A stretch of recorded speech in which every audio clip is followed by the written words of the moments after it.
Good evening, class. This video is gonna be for my experience on pressure to conform to gender normalization. Oof. It's better than the other one, but this one is a little bit tricky because honestly, never had too many experiences on that. But I think I can remember one. So back when I was younger, I moved here to the United States when I was 10, so I didn't know any English whatsoever. So some of my first friends that I ever had were women because for some reason they were just more accepting uh, towards me. They will try to communicate in a more efficient manner to make sure that I'm understanding everything. But with males, they just didn't care.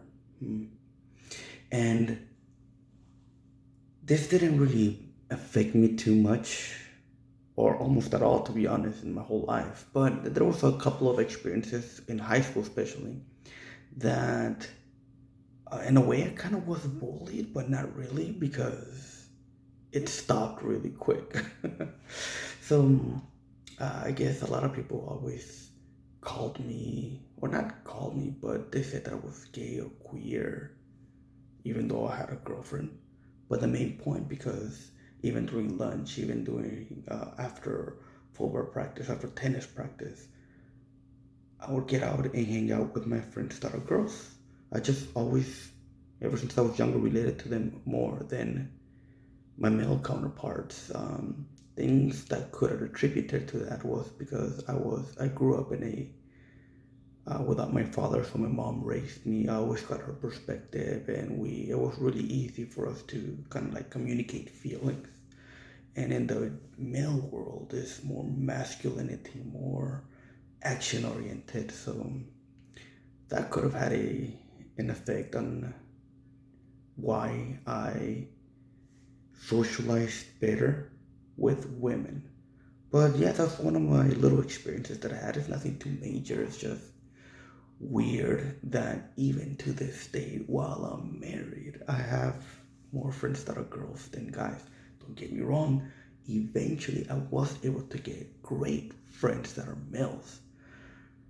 But it took until I got to college back in 2010 when I was like 19, 20, where I actually had a small group of males and females. So it was never even just males itself. It's weird, but I love my friends. They're super cool.